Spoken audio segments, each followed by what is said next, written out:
Hello and welcome to the 49th episode of When I Was Your Age, a podcast celebrating the careers, callings, and creativity of some friends of mine. I'm your host, Roland Parker, and as always, it's a joy, a pleasure, and a treat to have you here. Today's guest is Nora Hill. I'm really excited to talk with her about her career working in camps. It's a background that I myself have kind of had, but I love seeing what she's been doing in the space now for a while. Make sure that you follow the podcast on Instagram. That's one of the best ways to keep up with what we've been into. If you're here for the first time, make sure that you give us a follow there. But you can also follow us on Spotify, Apple Podcasts, Amazon Podcasts, and YouTube. You can find all of those places in the link tree in the Instagram bio, so you can get to wherever you need to be. And that's about it, really. I think we'll go ahead and bring Nora into the stream. Nora, how's it going with you? What you been up to? Pretty good. I just moved last month, so it's been a crazy few weeks settling into our new spot, but it's pretty good. Amazing. So where did you move to, and where were you guys before? My wife and I were living in Great Barrington, Massachusetts, which is like the bottom corner of Massachusetts for the last year and a half, 2 years. And we just moved to New London, Connecticut, which is on the coast. And we're living on the campus of Connecticut College.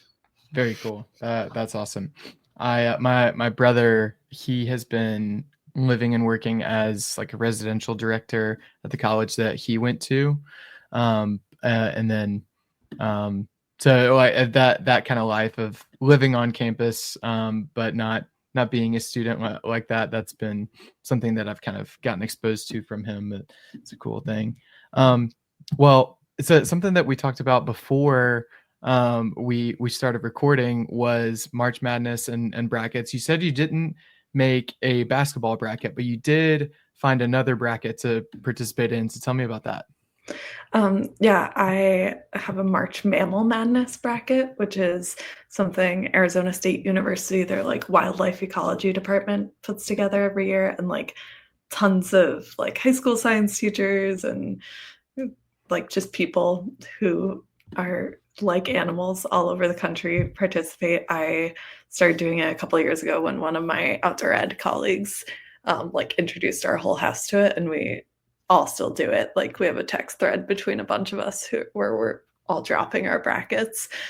So they put together a list of 64 animals that are then like matched up against each other in these dramatic imaginary fights. And you pick which animal you think is the best at surviving, just Amazing. generally. Yeah. So do you have like a champion, like the one you think will end up at the top, like at the end of the tournament? I've got the spotted-necked otter going all the way. Yeah, great year for the spotted-necked otter. I wouldn't be surprised. I think they've got all the pieces to make it happen, make a deep run, but we'll just have to see if they can put it together. Yeah. Well, we love that. Yeah, one of my favorite genres of I think this is something that I've seen a lot is like people our age making the same kind of joke. Like it's very like formulaic in how you respond to something, and it's like you'll see the same comment and it'll show up on whatever like video or what have you. But one that I see a lot is like, how do I bet on this? Is one that I've seen a lot, and that was one of the first things that came into my head when you said how do this. I bet on authors? How do I get in on this action? Who do I need to Venmo? That's a funny kind of feeling. Well, if you want to know more about Nora's mammal selections, or you want to keep up with her, make sure that you follow her on Instagram. We've added that username in the stream, and we'll have it in the show notes as well. Nora, did you ever have any other like long-standing usernames or handles or embarrassing or funny ones? I did for a long time, like most of high school. My username on most things was Aurora Borealis, like Aurora Borealis, but with my name in the middle. Excellent. And I think that my Tumblr is probably still out there on the internet somewhere under that username. That's perfect. A big one for us that we've been talking about in the last couple episodes is like what was your handle or your username for like Webkins or like Club Penguin. But I like a Nora Borealis. It's always good when you can work in your name in a Yeah. good wordplay like that. I like it a lot. Well, Nora, I've got some get to know you questions. Says I know you pretty well, but I want to help our audience to get an understanding of what you're about first. So we'll dive into those. Where are you from, and where do you currently live?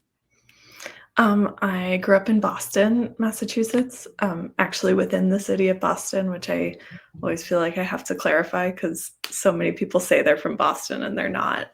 But I grew up in the city, and I now live, as we talked about already, in New London, Connecticut.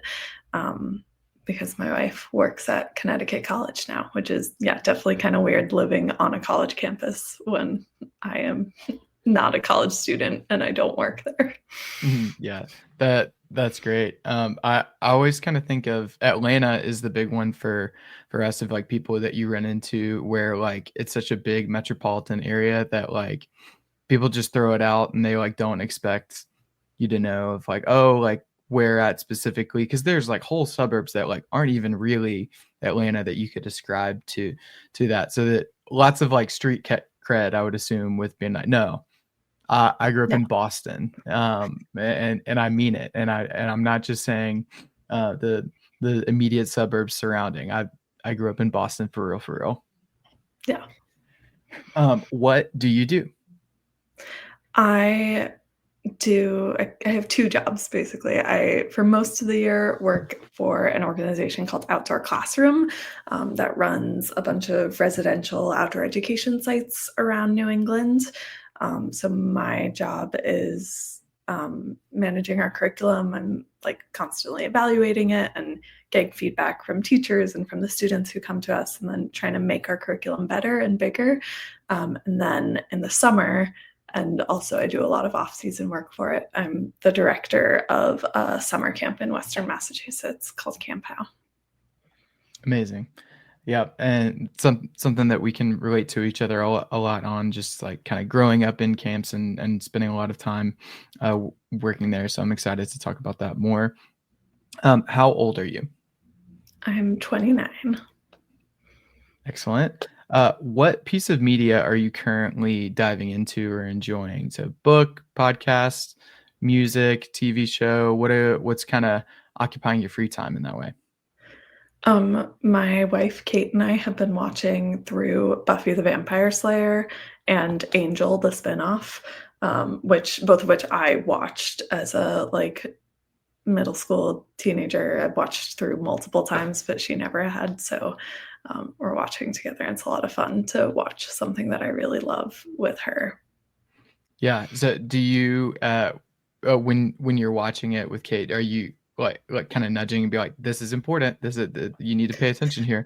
Yeah, it's Yeah, and there's a couple plot twists that like I was like, oh, I know that this is gonna happen soon, but I can't remember exactly when it happens, and that happens. And she's like, "Why didn't you tell me about this?" I'm like, "I didn't know. I well, thought we had two more episodes." I wanted you to experience it raw. Yeah, it's fun to be a kind of a guide for someone who's experiencing something new like that, especially when it's a like a beloved like piece of work like for you and to kind of watch it through their eyes. That's especially fun. And we just so we're clear too, if this sounds a little bit familiar, I'm pretty sure this is what Kate mentioned on her I episode. think it might So have been. if you listen to Kate's episode and you're kind of drawing you're kind of drawing some conclusions here, will tie it up neatly in a bow. Yes, Kate and Nora are married to each other, and that is one of our main connections. I did get a little bit ahead of myself because that's usually the last question that I ask. So, spoiler alert: Kate and Nora, they're married to each other. What is something that you'd consider a luxurious necessity? Um, I know from listening to the podcast that you and I have the same answer, which is good coffee. Like, Yeah. I've been known to travel with my French press and like my own coffee beans because I need There a you good go. cup of coffee. That's good. My friend who's a bit of a beanhead, if you will. He was sharing with me a like a personal like espresso machine, like stovetop, like some kind of like a mocha pot, but the um I guess the grinding system is like built up like within it, so you like you take you're taking your beans and like the grinding and heating element are all built up out together, and it like I cannot say like what the brand was or even really describe very accurately the mechanism, but it seemed like a cool thing if you're doing a lot of traveling and you wanted to have like some espresso um and stuff like that. So that that was kind of a fun thing to think about. But yeah, I'm totally with you on. I have a minimum threshold of like quality of coffee I'm Yeah. willing to tolerate.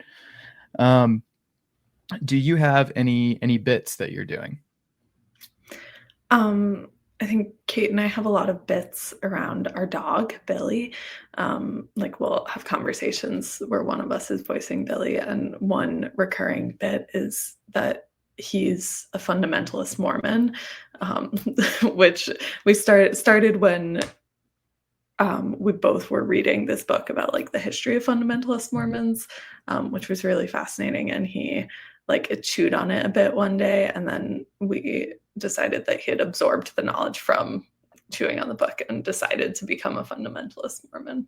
Yeah, he's also a really big fan of like the soda shops with like the dirty sodas and like going to get one instead of instead of coffee and We stuff like that. we were at Sonic a couple weeks ago, and Kate got a dirty soda because she felt like she needed to try it. Mhm. I did not feel a need to try it. Yeah, I for me, I can kind of understand it. I don't think it's like a conclusion I would come to by myself. But if someone like offered it to me, I would be like, okay, sure, I'll try it out. I mean, like I like a root beer float, but I've never ordered a in my adult life. I've not ordered a root beer float at any establishment that I've been to. Maybe you should. Maybe I ought to. I do remember one time my roommate in college. It was one of the most inebriated I've ever seen a person, and we were sure the next day he was going to be super bent out of shape. And he went to Buffalo Wild Wings and like ordered off menu a root beer float, and everyone's like, dude, there's no way that this is going to treat you right. And he was just like fine. Everyone was like, It's so the secret. we're like, what have you done to yourself that like this was something that brought you to life? Just a funny experience. We'll have to get him on the podcast sometime. um and this next question is fun because it's got a collaborative element to it. Is if you were to replace our national anthem with any song on your playlist, what song would that be? And tell me a little bit about that. I've been thinking about this one because I knew you would ask. I Nice. think True Blue by Lucy Dacus, Oh, who's one of my favorite musicians. And it's like, it is a song about America that, like, I think captures some of America's failings while still loving America. can you say the artist name one more time? So just so I don't Lucy miss it. Dacus, Dacus is her last name. Nice. Oh, wait, Well, no. I might have the song name wrong. Let me double check. one thing we'll make sure to do is get Nora's song added to the playlist so that you guys can go see it. But I'm pulling it up now. And you can go listen to all of the submissions. We've added them to a playlist, so you can listen to Nora's song, you can listen to Kate's song, you can listen to everybody else that's been on the show. They've added at least one song there. So it's continuing to grow as we put out more episodes. So super fun thing there. All right. Did we find what it was? Okay, I had the wrong title. Forever Half-Mast. Forever That's the Half-Mast. title. All right. Yeah. We're going to search it up, and I'm going to do it now so that I don't forget. Nice. We got it. Excellent. So if you want to hear Lucy Dacus singing Forever Half-Mast, you can find that out in the Weewa Eagle Screech onomatopoeia with the emojis written out on there. It's linked in the Instagram bio, so you can go find that pretty easily there. Awesome. And then last question, we've already spoiled it, but how do we know each other? We know each other through my wife, Kate. I was thinking about like what was my first, when did I first learn that you existed? And I remember pretty early in me and Kate's relationship, like glancing over at her phone and seeing that she had a Snapchat in the Snap group Grill Gals, which is like the two of you and your wife and Jackie, who's also been on the podcast. And she's like, yeah, that's my college friends. That's Grill Gals. But then, over the years, when we make it down to Tennessee and Alabama, I've gotten to spend a lot of time with you guys. Yeah, wow. Girl Gals is really kind of flooding in a lot of things for me, but yeah, it was really great. We had Kate and Nora and Billy stay with us one time. We look forward to having them some more, hopefully soon. But yeah, that's just a fun group. I would think. Well, let's get into your story. So how far back could you draw this line? Like what was your first experience in I guess the outdoor education kind of thing? Did you have like a class trip that you took like in elementary school? I know that's a pretty common experience, but what was that for you that kind of set you in this direction? I mean, I think you could argue that it goes back to like when I was a toddler and my mom took me on my first camping trip.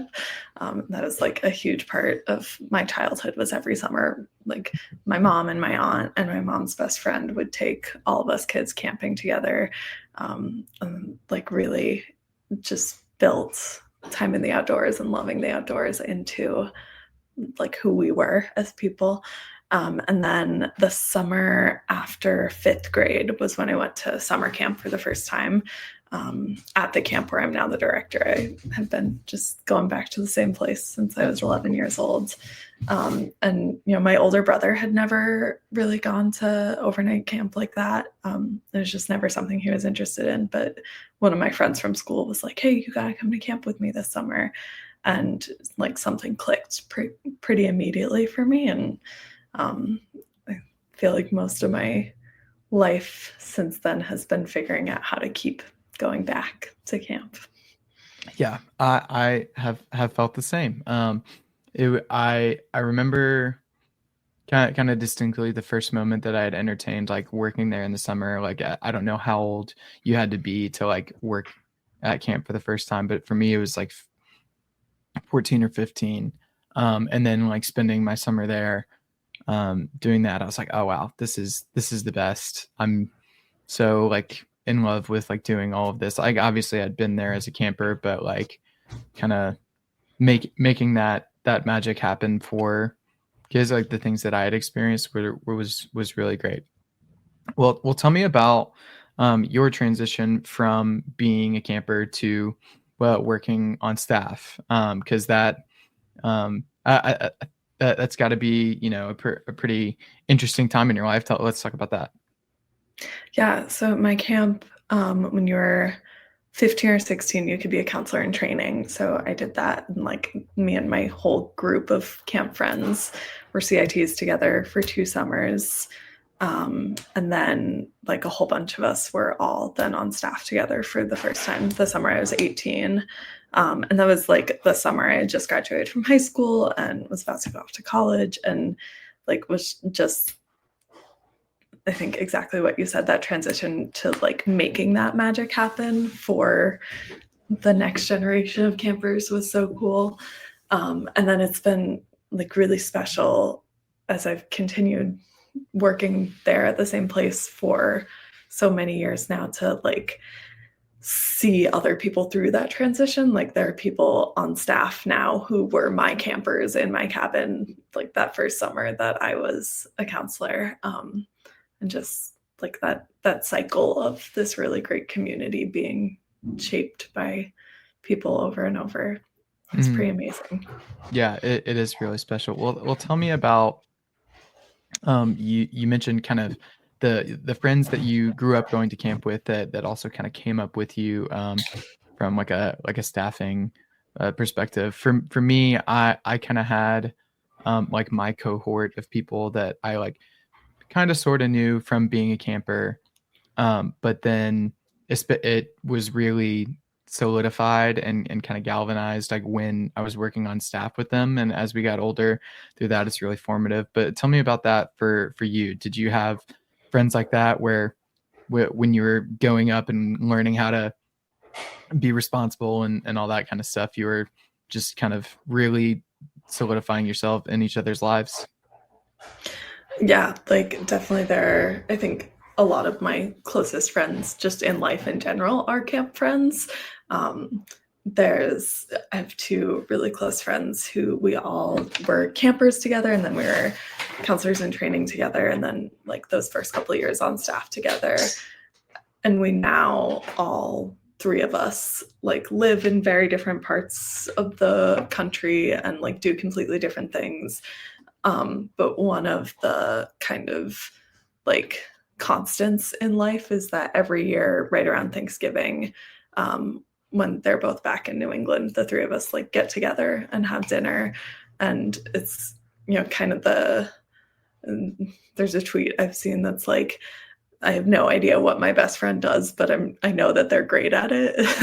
Like that's exactly the relationship we have of, we get together once or twice a year, and I could not describe their jobs in any great detail to you, but it's just like this immediate closeness whenever we're together, that I think comes from just going through this really formative experience in life together and like learning how to be adults together in a Oh lot of my ways. gosh, yeah. It's so special. It's really hard to describe it.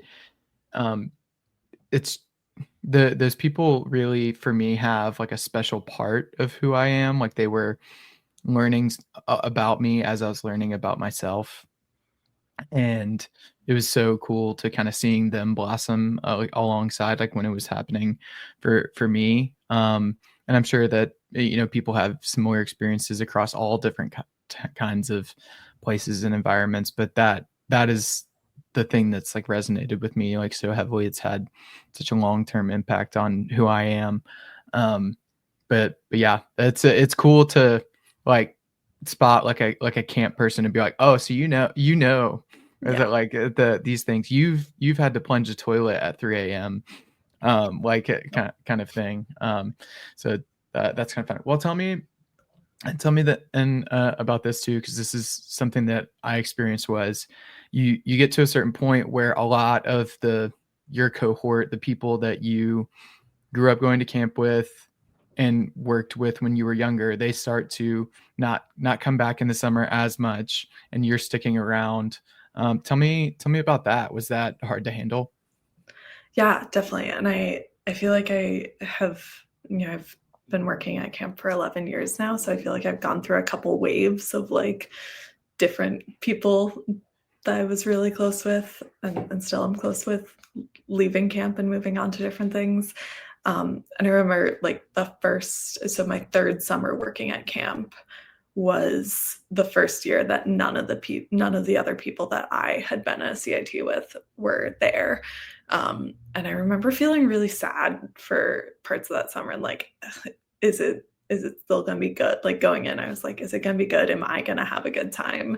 Because my people that I've relied on, and like had so much fun with, but also turn to in the moments where I'm really struggling, aren't gonna be there. And of course, it was still a lot of fun. And like one thing camp is really great at, as you know, is building relationships. And so I've gotten to like build new relationships and build new friendships every summer that I'm at camp. Um, And I definitely, find myself watching younger staff go through that now and wanting to tell them, like, it's going to be okay. I know that your best friend from last summer isn't here, but you're still going to have a good summer. Yeah, amazing. That's definitely something that I wish that I I had known I was going to struggle with, and wish that I had someone like you in that moment to kind of like kind of refocus me. Because like at the end of the summer, I knew like it was like okay, like I know that this is good and that everything's gonna work itself out in that way. But tell me about what were some things that you found that you were good at in interacting with kids, or keeping yourself organized, or programming, what have you, and what were the things that you had to like really work at and like didn't see a lot of progress on as a program director or a staffer, or whatever the title is, like what were the things that like took a little bit longer for you to blossom in? Yeah. I think like I have always been, and like especially when I started working at camp and started working with kids, it became very clear that I am just like a really patient person and really good at listening and connecting with people, and helping people feel supported.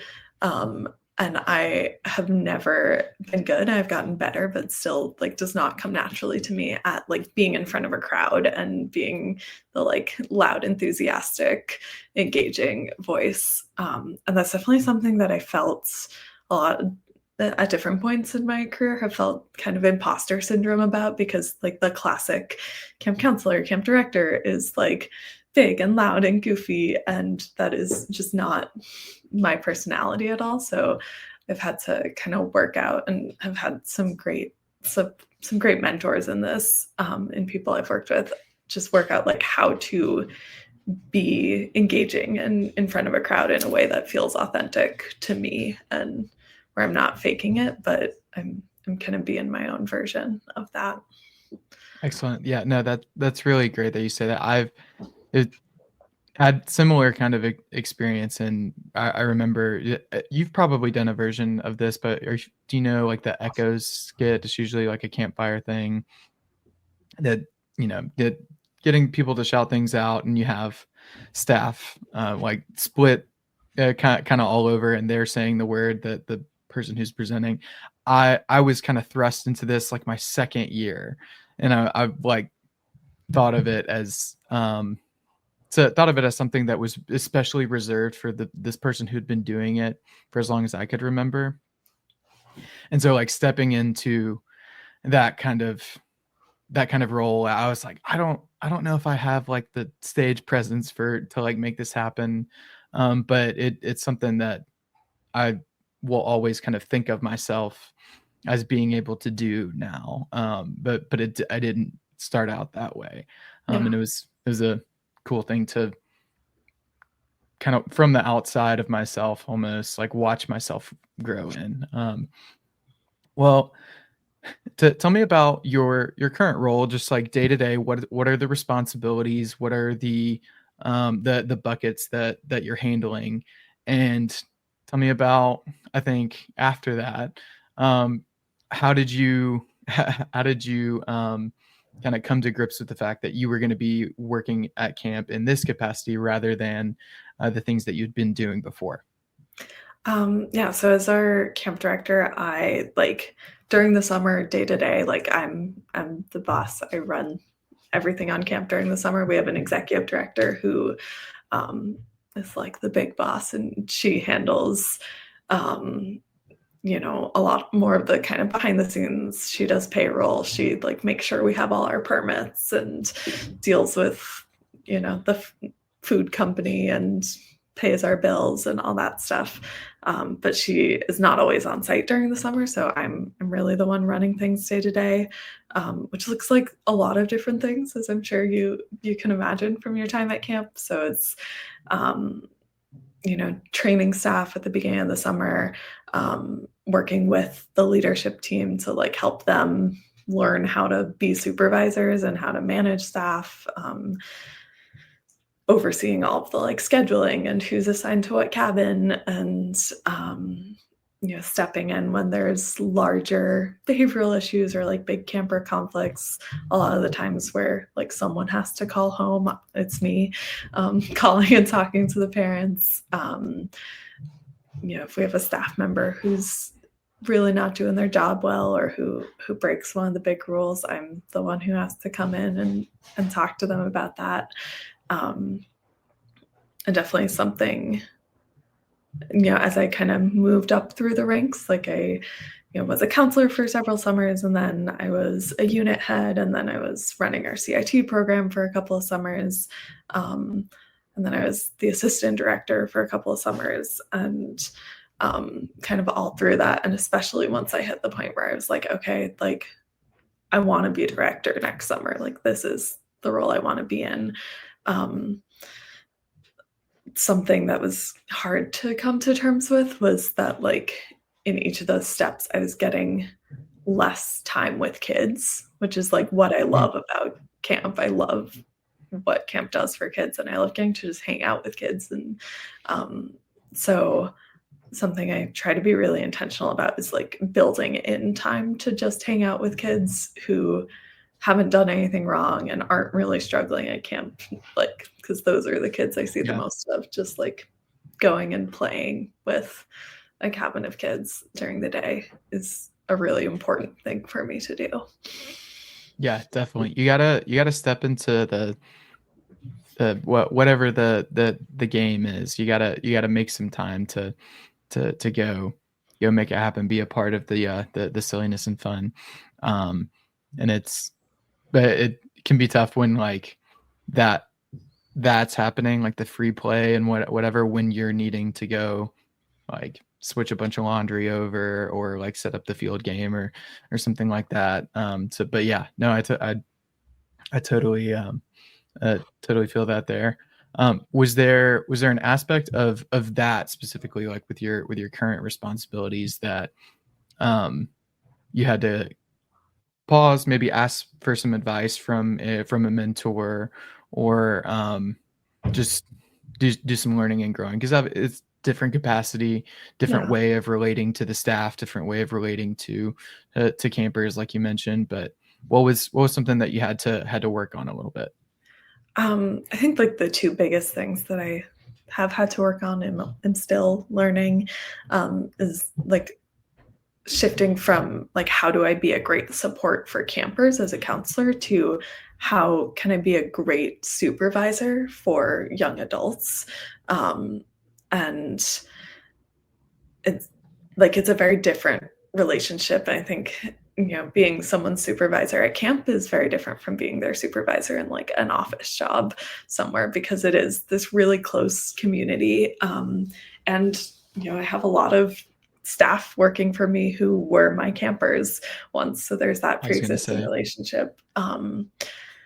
But yeah, like learning how to give the support they need to be the best they can be for camp, and kind of related to that, like learning how to make decisions with like the good of camp as a whole in mind. Because when you're a counselor, like you're focused on, I've got these 10 kids and my job is to make the decisions that will like keep these 10 kids safe and give them a great time and meet all their needs.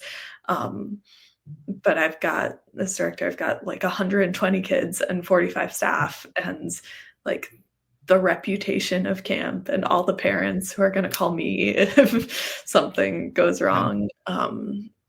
And like our relationships with all of our campers and staff to consider. So that was a big shift, and something that our executive director, who's been a mentor for me throughout my time at camp, has really helped me, is that process of thinking through, okay, like what's the right thing for camp here?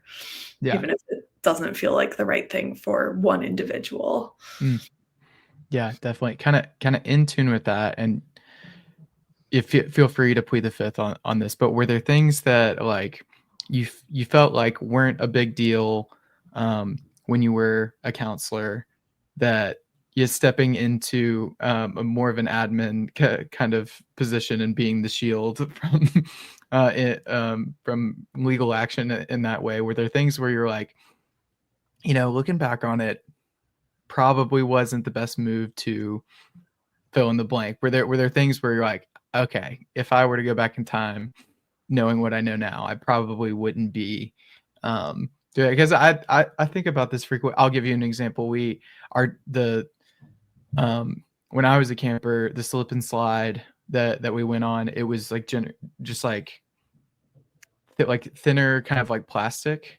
And it was pretty easy for it to get torn and replaced and stuff. And like over time they moved to like, all right, we have a designated like actual slip and slide. We have like a really good hill for it, and it's like really good material, and we like lay down like old carpet underneath so that there's no like rocks sticking up or anything like that.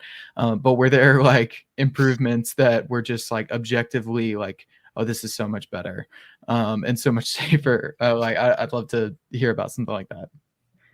I'm trying to think. I mean, the answer is yes. There like definitely are things Of that course. in the perspective I'm in now, I'm like, oh, I can't believe that we used to do that. I mean, one thing that comes to mind is when I was a camper, I remember there's this like spot, kind of, it's a like hidden fireplace out in the woods off of camp, and the like trail to get there has ropes running between trees, so you can do it like blindfolded or in the dark and just have people following the ropes out to the knoll, which is what we call it. And when I was a camper, I remember like as a teen camper on the last night of the session, like all the teens would go out there and just like have a campfire in the woods and stay up super late, which was so cool as a teen. And we stopped doing it. And when I was like first on staff, I was like, why don't they do that anymore? How That did was we so move away cool.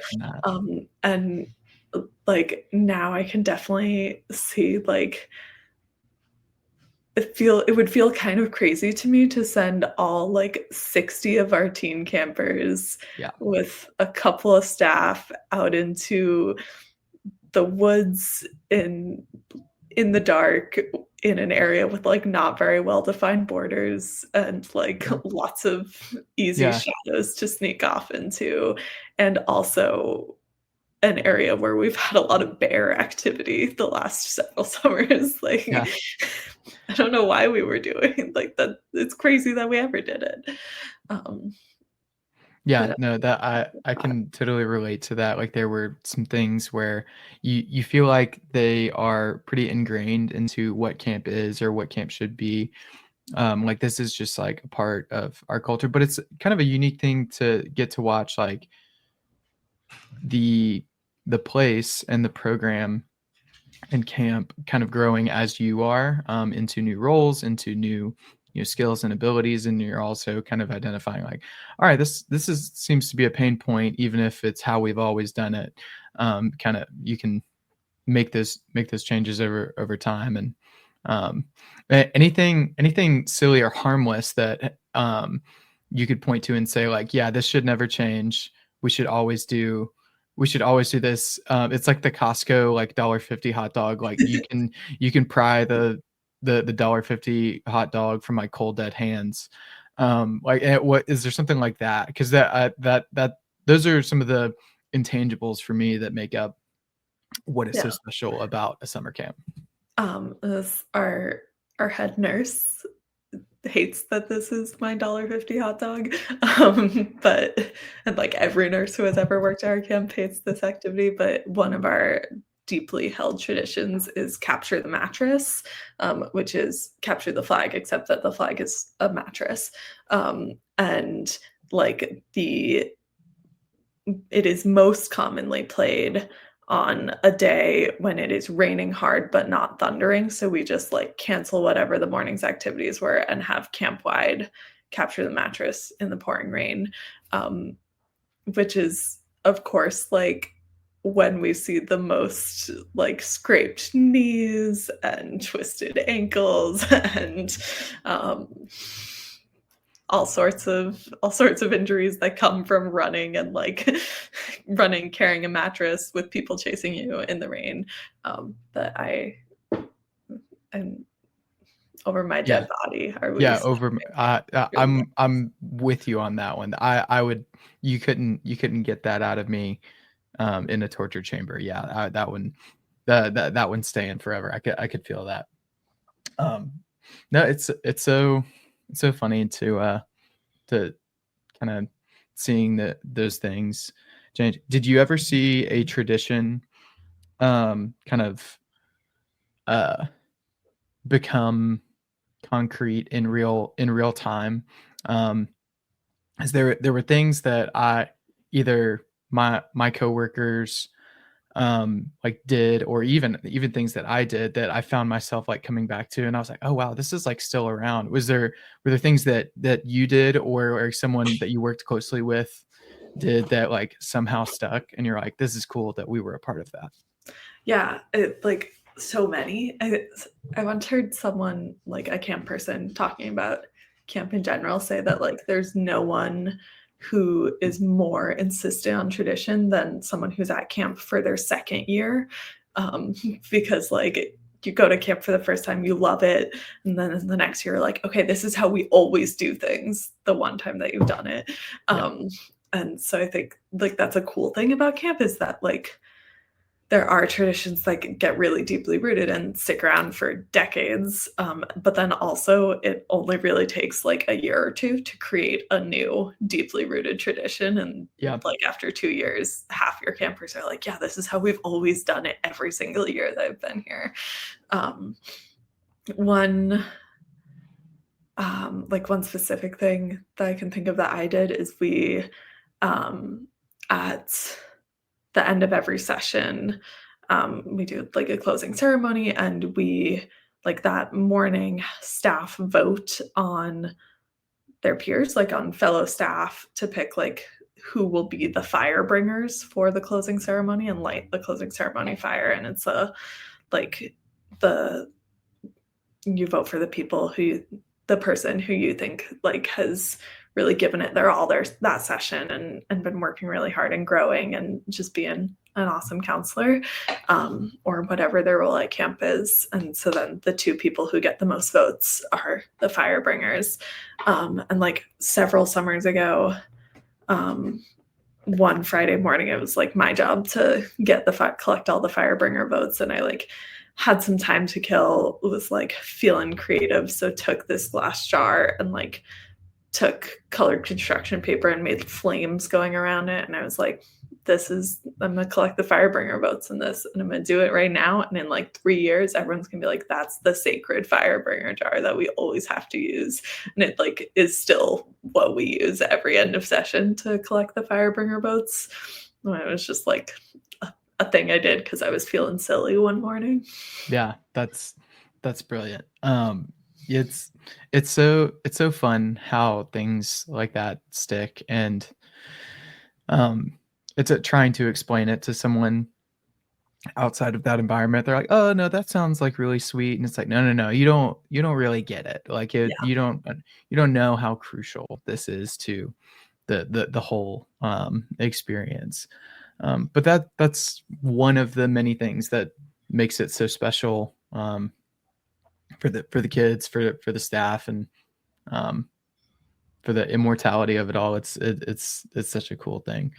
Um, what resources do you look to for inspiration, self-improvement? Are there like conferences that you go to? Are there books or like social media accounts that you follow that you're looking for new things to implement or ways to improve your own processes?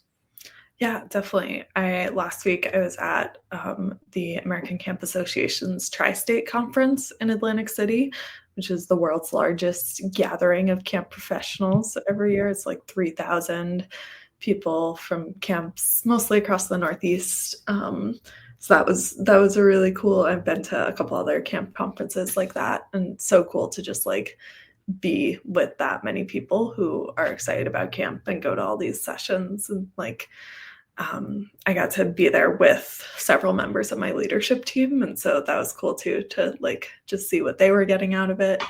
Um, and um, one of the really great benefits of my non-summer job, working in outdoor ed, is that I like spend time at and meet a lot of people who work at other summer camps, because it's very common to like work in outdoor ed fall, spring, and Right. then summer camp in the summer.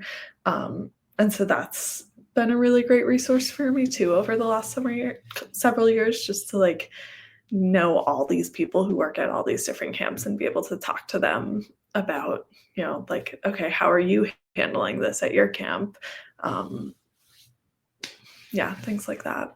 Yeah, it's a cool like mirror to hold up to yourself too of like all right, like just by way of comparison, we can see like are they doing something a little bit better? Are we actually outperforming in this way? Or like, oh, that's a just good good way to kind of do a pulse check and see where you're at. I love that. Well, I feel like I kind of the sidelined one portion of what you do with outdoor education just because I care a little bit a bit about summer camp. Sue me. But let's talk about outdoor education. How did you get into that? And talk about um, like what was it that drew you in there? Obviously, camp had a huge influence. But like let's talk about that. Yeah, I'm really camp is how I got into it, and kind of specifically, so I, worked at camp all through college, graduated, and worked that summer. I was like, okay, this is going to be my last summer at camp. I'm going to go get a real job. My degree was in art history, and what I thought I wanted to do was like work in the museum world. Um, and the like first year after I graduated, I moved back in with my parents and was working just at a bakery while I applied for jobs in the like art world, museum world. There's not a lot of jobs in that sphere, and there's a lot of people competing for very few jobs. So the ones that there are don't pay very well. And as I was kind of going through that process, what I kept coming back to is like, I just want to work at camp forever. I was like, okay, I'll go back and work one more summer at camp, even though I said last summer was my last summer. This one will be my last summer. But like as I approached that summer, just really kept feeling like, no, like this is what I want to keep doing. So how can I figure out a life that will let me keep doing this? And one of my best friends from camp had been working for the organization that I now work for a couple of years, and had been telling me for a while, like, I really think you need to come work with me at Nature's Classroom. And so I applied, and after that summer, like went straight into a fall season working with her, and just so quickly fell in love with it and was like, this is, has so much of what I love about camp, while also like challenging me in new ways, and um, never, never really left. Yeah. Yeah, that's amazing. Uh, I like what you said too about that. There's a lot of overlap. It was a key influential piece. You're working with a lot of people who have summer camp experience. What specifically were the skills that were honed and sharpened that helped prepare you for working in this environment? Um, the biggest thing I think is just like knowing how to work with kids, and the students that we work with are mostly fourth through eighth grade, which is just like an age group that I was really familiar with from my time at camp, and being able to like be really flexible and adapt to the needs of a completely different group of kids each week, and um, you know ready to adjust the plan based on weather or what's going on with one of your students, and all those things that come up so much at camp Yeah, slid right into my work in outdoor ed. And then kind of the biggest area of growth or like learning for me was, so much of what we do is like camp, but it is also like a little more educational. Their students are coming on a school trip to us. We're teaching like science and ecology type classes. So really learning how to teach was a big part of my first few seasons, and also like learning science or like relearning Yeah. science that I Okay. had learned in school, but like it hadn't stuck. Yeah. um, That I could definitely see how like all of those other things like really lend to the outdoor education, experience. Um, and those are things that you learn and you develop and you grow in a camp environment, obviously. But then like the actual material, it's like, all right, this is the kind of the key like sticking point for me is like, can I refresh this? And absolutely.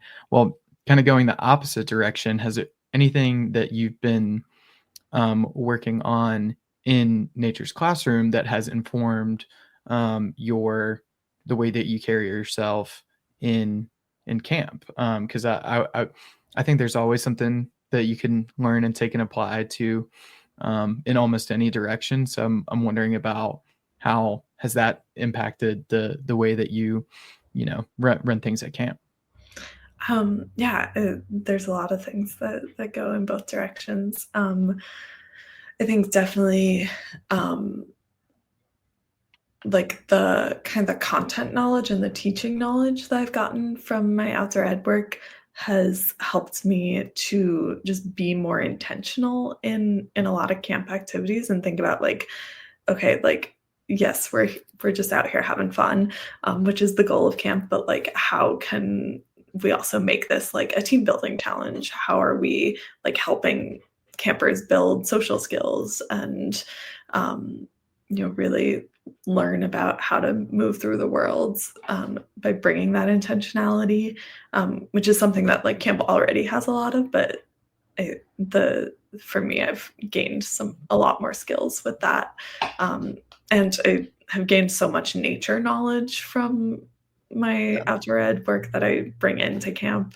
um, and it also like has really shaped how I work with staff as well. Like I've had just really great mentors and really great bosses at outdoor classroom that have like helped me to be a better boss at camp, I think. That's cool. Yeah, I love that. That fully what I expected, but glad to hear it in words that like that. Such a cool thing. Well, I've kind of come to the end of my list of questions here, but thankfully, we have a tradition on the show where each guest asks the next guest a question. So this one comes from Channing Bruce, who was the previous guest. And I like this one a lot for you because you've spent so much time at camp. I'd be interested to know if you could do one other job, for the rest of your life, what would that be? And tell us about that. What do you think? When you think of alternative career options, if you had to, obviously we would never ask you to, but if you were in that situation, what do you think you would kind of find yourself gravitating to? Um, okay, so like seemingly it's very different from what I do, but I would argue that the like connection with people is very much the same. I worked for 7 years off and on in a bakery, like right down the street from my parents' house. I started as a cashier and then over time moved back towards the ovens and spent a lot of time as a baker there.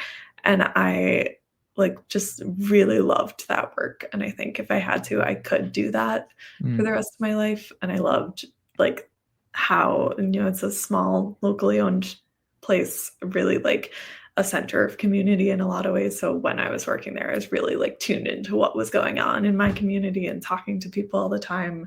And I just loved the physicality of it too. That like, I would go in every day and have my list of like, this is what I need to bake today, and check it off one by one, and then know that there's like all of my neighbors are going home with like cupcakes and cookies and loaves of bread that I made. And that's making their life better. So yeah, I do that. I can totally see the dotted line there. I've always kind of felt that um, like summer camps and like hospitality fields like have like this unseen connection of like, if you're good at this, you probably can transfer this and make this happen. Like there's a presentation about it, there's project management and all of these things, which I don't know. Yeah, no, I totally see it. I'm all in on it. Excellent. Well, what question would you like to ask to whoever comes next? I'm gonna go with one of my favorite camp icebreaker questions, which is, if you could have anything other than hair growing out of your head, what would it be and why?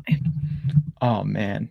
Have you ever had just like somebody come back to you with an answer for that like really floored you? I'm sure I have in the moment. I've like asked this to so many people that I can't think of specifics right now.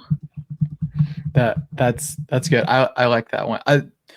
I think that I've said it on the show before, but because of camp, it's one of my favorite like things to think about, is like a good like conversation starter like question like that. It's so fun to sit there and like at like even on like a week to week basis, if you've got like a new set of kids, like asking the same question and see how they respond differently and stuff like that. It's like it's there's such power in like a good question like that, and that's what we love. Nice. I'm excited to ask that one. What do you have an answer for that? I like switch it up from time to time. I often say spaghetti, because you get the like look of hair while also having, but like not dry spaghetti, specifically like hot buttered spaghetti. Great. One of my favorite snacks is just like one of my comfort meals is just pasta with butter. So Yeah, you have that right there. Sometimes I say like moss or moss is good. Yeah, something soft like that. I like that. I think if I were to go the pasta answer, you could go with like a lasagna like mohawk would be kind of fun. Yeah, I like Would moss. it just be the pasta, or would it be like lasagna with the sauce and the cheese and everything in it? I think if it's a full head of hair, then the mix-ins are have got to be in it. But if it's like just the one streak, like just the mohawk, then I think it's just the one noodle. Yeah. But that's just my best guess. I wouldn't know for sure until I was actually in that situation. Yeah, that's good. Well, Nora, I've run out of questions from myself and from previous guests. So I want to give you the opportunity. Do you have any closing thoughts, statements, pieces of advice you'd like to offer up before we close it down for the episode? I think a piece of advice that I got when I was like 22, just out of college, like applying to jobs in what the field I thought I wanted to be in, but like not sure what I really wanted to do, was my aunt at one point said to me, like, you don't need a career right now, you just need a job. And something that's something I really internalized and like reinforced both as I've kind of shaped my own career over the last decade, and like seeing the people around me doing that too with their careers, is like a career is what happens when you put a bunch of jobs together, but like you don't need to decide what your career is, and like you can't actually decide what your career is at the beginning of it. You just find the job that's right for you then, and it goes from there. Absolutely. I can really appreciate that, because I feel like outdoor professionals are constantly pressured to like, okay, well, like, what are you going to do after this? Or like, what are you going to do when the season When are you ends? going to Like, get a real job? it's gonna go get a real job. Like, yeah, it's I think it's an especially prevalent conversation for people who work in camps and other, adjacent fields. So yeah, I think great piece of advice there. Well, if you've made it this far in the episode, comment a spaghetti or noodle emoji in the comments. That would be great to let us know that you made it this far. And we'll catch you in the next one. The big thank you to Nora for coming on. We'll see you guys around. Thank you.